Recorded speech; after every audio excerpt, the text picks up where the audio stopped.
Isaías Goldman, el especialista en aire acondicionado y calefacción. Todas las marcas, todos los productos y sus repuestos con la mejor financiación. Isaías Goldman, el especialista. Bulnes, esquina Pringles, teléfono 589-0033.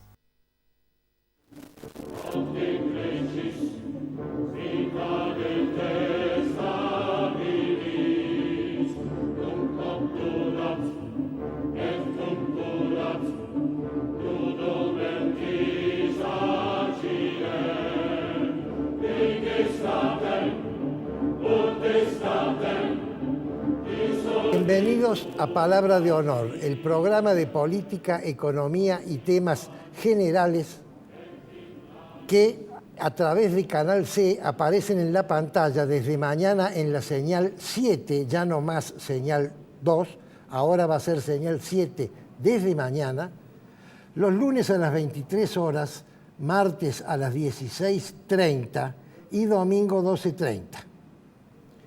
Hoy hemos invitado al doctor Juan Alfredo Tirao. Doctor, muchas gracias por haber aceptado la invitación y venir, que es el presidente de la Academia Nacional de Ciencias, habida cuenta que la semana pasada ha sido el Día Mundial de la Ciencia y la Técnica, pero más que importante que eso todavía, porque hoy en día la única constante que hay es el avance de la ciencia. Querido doctor, muchas gracias por haber venido. Y entonces entramos en la primera pregunta. ¿Qué es la ciencia y para qué sirve la ciencia? La sociedad valora a la ciencia generalmente por sus aplicaciones tecnológicas.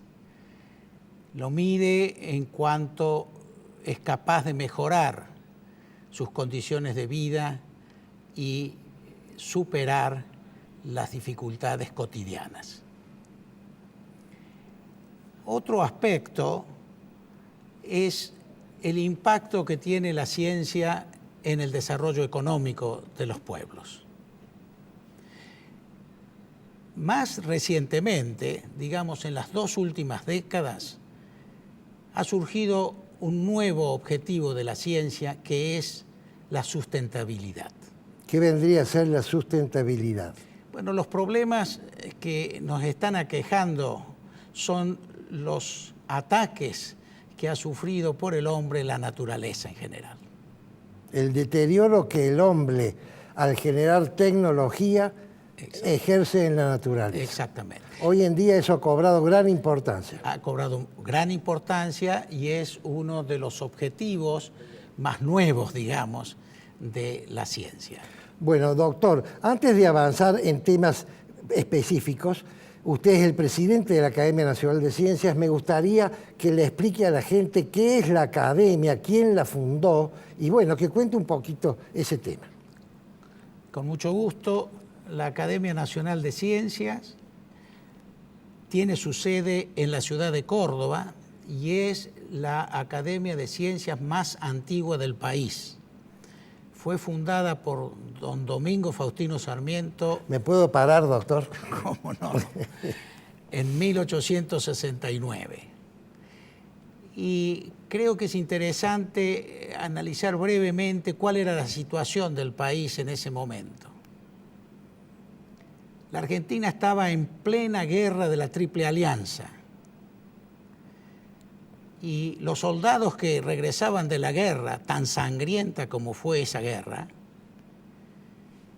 traían la fiebre amarilla, que casi diezmó la población de la ciudad de Buenos Aires. Y la que contraían en Paraguay y la traían a Córdoba. A Buenos A Aires, Buenos Aires y a y Córdoba. En Córdoba fueron algunos miles de muertos como consecuencia de la guerra.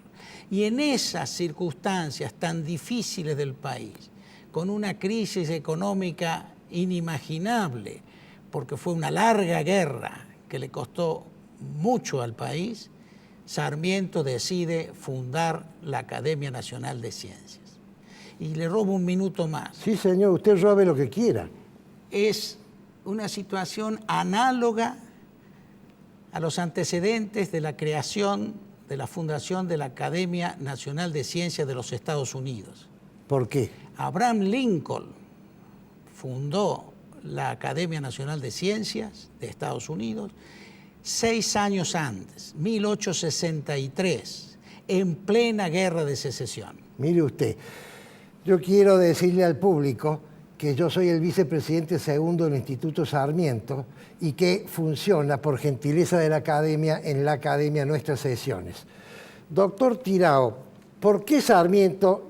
Y no voy a entrar a analizar que a Sarmiento la gente decía que era unitario y que era centralista y elige Córdoba para fundar la Academia, porque nos vamos a salir del tema científico. ¿Por qué Sarmiento funda la Academia de Ciencias en vez de darle a la universidad facultades de ciencias duras? Yo creo que Sarmiento era consciente de que nuestra universidad, querida Universidad Nacional de Córdoba, era una universidad desarrollada sobre una base religiosa Y humanista. Y la ciencia no tenía ningún antecedente, o prácticamente ninguno, en su seno. Es decir, él estaba en la vanguardia de las ideas. Él estaba en la vanguardia de las ideas, como tenemos múltiples ejemplos. Bueno, y ahora voy a las preguntas difíciles.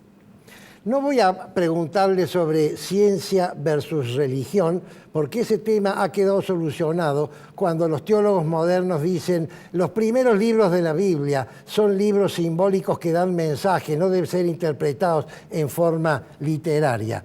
Pero sí quiero que me analice usted, si quiere, la confrontación que puede haber entre ciencia y moral con los nuevos avances científicos que pueden llegar a desnaturalizar la esencia de Homo sapiens. No sé si me explico. Creo que sí. Yo comenzaría quizás diciendo que hay una larga cadena que arranca en la ciencia básica o fundamental, que luego continúa con eslabones de ciencia aplicada y que termina en desarrollos tecnológicos que se van perfeccionando constantemente. A la ciencia básica no se la puede culpar de los mal usos que se hacen de ciertos desarrollos tecnológicos. Todos somos conscientes que la bomba atómica... Buen ejemplo. Creo que es un ejemplo terrible, ¿no es cierto?, de mal uso de la fusión nuclear. Pero eso no es consecuencia de la investigación básica, sino que es consecuencia de no haber advertido y de no advertir los estados, los políticos, los empresarios, el pueblo en general, de que la tecnología puede terminar usándose muy mal. Ahora, cuando estamos acercándonos a ciertos límites, por ejemplo, las ciencias de bioingeniería, ¿cierto?, los avances en el ADN, vamos a llegar a un momento en que los científicos saben que si se utiliza el ADN para sacar enfermedades y potenciar virtudes, quizás se esté desarrollando un superhombre. Sí, es cierto. Ahora, en ese comienzo de la cadena que mencionábamos recién, que conduce desde la elucubración básica y está lejana de las aplicaciones, allí no se le puede pedir al investigador fundamental que prevea, porque él no está en condiciones de prever todos los usos que pueden ocurrir como consecuencia de su descubrimiento. Eso pasa por una serie de etapas, por eso digo, una larga cadena, una serie de eslabones, hasta que se hace factible su uso, para bien o para mal. Es decir, el científico tiene obligación de investigar. Exactamente. Yo creo que estamos en este grado de desarrollo científico del mundo porque los investigadores, la fuerza que impulsa a un investigador fundamental es la curiosidad y necesita de la libertad para poder investigar. Usted como científico nunca se ha preocupado, siempre se ha congratulado de los avances. No hay ninguna duda. Por cierto, yo pertenezco a esos primeros eslabones de la cadena. Yo soy un matemático muy abstracto, muy básico, pero por cierto, como ciudadano, no ya como matemático, pero como ciudadano, estoy atento a quienes usan o qué riesgos puede haber en el mal uso de los logros científicos. Bueno, doctor, ya nos queda muy poco tiempo y usted es doctor en matemáticas, tengo que aprovecharlo. Además, siempre tengo en mi recuerdo aquella extraordinaria conferencia que dio usted en la Academia Nacional de Ciencias sobre el cero, que era más filosofía que matemáticas. Se dice que el universo es tan grande que podemos encontrar en otros sistemas o en otras galaxias seres absolutamente diferentes a nosotros, inclusive que no sean de la cadena del carbono, sino de otras cadenas. La pregunta va a lo siguiente, ¿y la matemática va a ser la misma? Yo estoy absolutamente convencido que sí. Es decir, la matemática juega un rol muy importante. De hecho, la palabra significa madre de ciencias. Y por su propia naturaleza es producto de la mente humana. Es uno de los productos más exquisitos, digamos, que ha producido el hombre a lo largo de varios miles de años. Es decir, no es una cosa que está por poco tiempo. Ahora, en otro mundo, ¿usted cree que se han llegado a las mismas conclusiones matemáticas? Yo imagino que sí. Yo imagino que sí, por la naturaleza propia. Es decir, no sé cómo serán los otros seres. La constante del universo vendría a ser la matemática. Yo diría que sí. Qué increíble. Por cierto, doctor, no tengo ninguna prueba, como no hay prueba todavía de que haya vida fuera de este globo terráqueo que conocemos, ¿no? Claro. ¿Nos queda para una pregunta? La última pregunta, doctor. Usted dijo, doctor en matemáticas, es una de las primeras bases de la ciencia abstracta, ¿cierto? ¿No se siente usted separado del mundo al imbuirse tanto en temas absolutamente teóricos? Bueno, es cierto que cuando estoy pensando en algún problema matemático, uno se aleja notablemente del mundo real. Y la matemática participa, digamos, con la filosofía en algún sentido, en esa capacidad de abstracción absoluta, donde en ese universo abstracto es donde se pueden conseguir las explicaciones de muchos de los fenómenos que rigen la naturaleza. Doctor, se nos ha acabado el tiempo. Muchísimas gracias por su visita y muchísimas gracias por sus conceptos. Muchísimas gracias a usted. Gracias.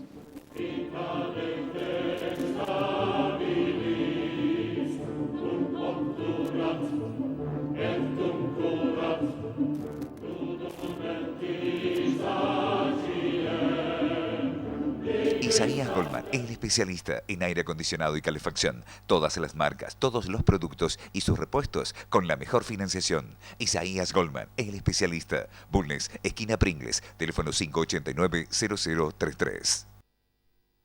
Centro Tomografía Computada Córdoba Sociedad Anónima. Instituto Ulton, líder en diagnóstico por imágenes. Primer instituto de cirugía ambulatoria mínimamente invasiva del interior del país. Avenida Vélez Arfiel 562, Córdoba, Argentina. Teléfono 0351-426-7700.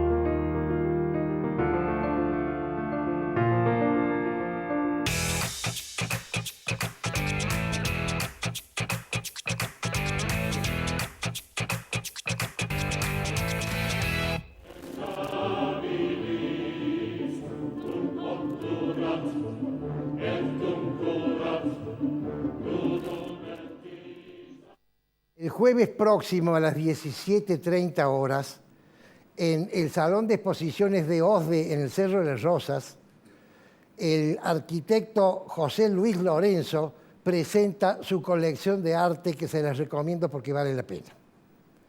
Hoy quiero hablar de los últimos acontecimientos de estas semanas pasadas, donde ha habido huelgas, piquetes, manifestaciones, cortes de calle, etcétera.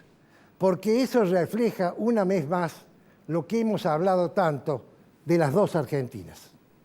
La Argentina está compuesta por dos facciones antagónicas que no se diferencian por ricos y pobres o por políticos de un signo y políticos de otro signo, sino que se diferencian por motivos culturales. Una de estas Argentinas está convencida de que quiere progresar con riesgo y esfuerzo propio. Y lo único que le pide al gobierno es: deme usted un marco de referencia para yo poder obrar en consecuencia. Y la otra Argentina, y lo más grave es que muchos lo creen honestamente, están convencidos de que ellos tienen derecho, por el solo hecho de ser ciudadanos, de que un Estado benefactor les dé a ellos los recursos para conseguir el progreso, independiente del riesgo e independiente del esfuerzo. Y como lo único que genera riqueza es el trabajo particular, lo que está diciendo esta segunda Argentina es: yo quiero que mi beneficio sin riesgo y sin esfuerzo me lo pague en la otra facción que se arriesga y que se esfuerza. Fíjense ustedes la paradoja que cuando los gremios piden aumentos de sueldo o equiparación, los gremios de las empresas privadas saben que no pueden pedir más de aquello que la empresa les puede dar, porque si exigen más, primero no se lo darían, pero si se lo llegaran a dar, la empresa se fundiría. En cambio, los gremios de las reparticiones públicas no. María Eugenia Vidal les dijo: no les puedo dar más que lo que ofrezco, y han seguido en la lucha pidiendo algo que la provincia no está en condiciones de dar. Total que lo dé la nación, y si la nación no lo tiene, y bueno, primero se gastará las reservas, después emitirá, después sacará recursos de las áreas productivas, después generará deuda, y después, como ocurre cada 10 años, vendrá un crack económico y la mitad del país se va a fundir, pero la nación no se funde. Y como yo tengo un puesto público y tengo inamovilidad y no tengo riesgo, voy a continuar en mi función. Las dos Argentinas, pero ahora se han materializado. Yo he visto el otro día cosas lamentables. He visto la lucha para pedir algo que si se consiguiera, que es un salario que la provincia no lo puede pagar, en 3 o 4 meses quedaría distorsionado por la inflación. Lo conocemos a ese cuento porque llevamos 50, 60 o 70 años con la misma cantinela.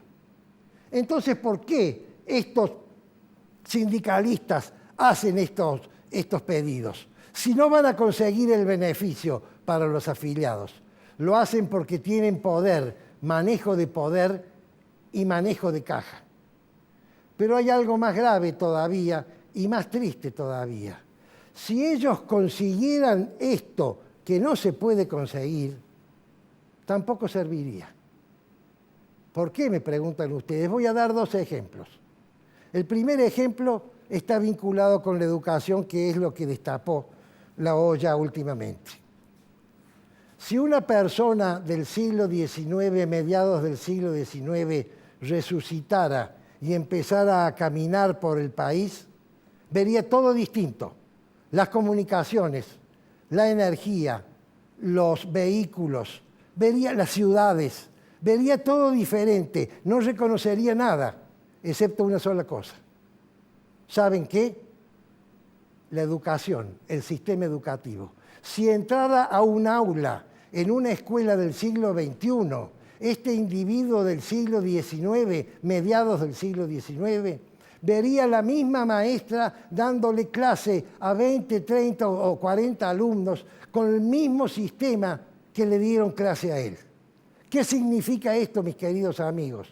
Significa que estamos en los albores de una nueva era, como explicaba el doctor Tirado, enseñando con la misma forma que se enseñaba en el siglo XIX. Eso yo no diría que es inadmisible, eso yo diría que es lamentable. Fíjense ustedes que la contraprestación del sueldo que exigen los docentes, que es la enseñanza, ya no sirve. La enseñanza de la República Argentina, aunque se solucionaran los paros y las maestras no faltaran y todo anduviera bien, ya no sirve. ¿Por qué no sirve?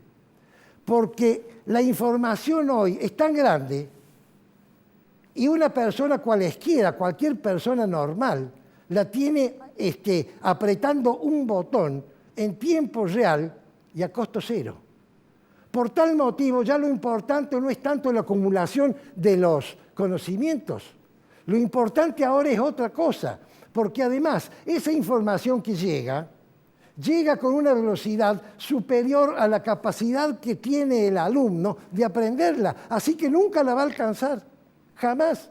Entonces la educación ahora, ¿qué es lo que pasa en Finlandia y en los países que están en la punta? Se refiere al proceso de la información y no al aprendizaje de la información, a hacer aprender más que estudiar. Y eso no lo tienen presente ni las autoridades, ni los sindicalistas, ni los docentes, ni la sociedad. Nosotros estamos preparando profesionales que cuando se reciban, un chico que entra al primer año del secundario, cuando salga de la universidad, la mitad de los trabajos profesionales ya no van a existir. Y la mitad de los empleos requeridos todavía hoy no existen. De manera tal que si no cambiamos el concepto de educación, nos vamos a quedar fuera de la competencia, fuera de las posibilidades. Y pasemos al otro ejemplo. El otro ejemplo todavía es más contundente. Una de estas movilizaciones, recordarán ustedes, fue la de los taxistas. Los taxistas inundaron un día la ciudad de Buenos Aires, dejaron a millones de personas sin poder circular libremente, protestando, ¿saben qué? Protestando por Uber. Uber es una red informática que vincula a propietarios de automóviles particulares que los ponen en alquiler. Los taxistas decían, Uber está atentando contra mi fuente de trabajo, por eso yo protesto para que el Estado, estoy pidiendo la prebenda, para que el Estado los prohíba. Primera reflexión, si Uber es interesante para el mercado, es más importante para los consumidores que para el problema personal de los taxistas. Pero no entro en ese tema, voy a un tema mucho más fundamental. Dentro de 15 años, estimados y queridos amigos, dentro de 15 años no van a existir ni los taxistas ni va a existir Uber. Dentro de 15 años los automóviles van a funcionar sin conductores, manejados por computadoras, y entonces va a haber otro sistema de automóviles de alquiler. De manera tal, hoy en día en California, hace un año, ya hay prototipos que se están probando que son más eficientes en cuanto a costo y a riesgo que un auto manejado por un chofer. Hoy en día en Dubái hay drones que se manejan teledirigidamente, que llevan cargas. Nosotros estamos peleando, estamos poniendo estas dos mitades de la sociedad en conflicto, peleándonos por temas, no solo que no los aplicamos y que no sirven, sino temas que ya en los albores de la nueva ciencia que se viene no existen. Y entonces, si no nos ponemos a trabajar en ver qué es lo que tenemos que prever para poder anticiparnos a los nuevos requerimientos, entonces, cuando estos requerimientos nos sorprendan, que ya nos han sorprendido, porque hay un montón de invenciones y de artefactos nuevos que hace pocos años no existían, nosotros no vamos a poder participar de lo que explicaba el doctor Juan Tirao, que es que la ciencia, en definitiva, se hace para el progreso del ser humano. Es palabra de honor.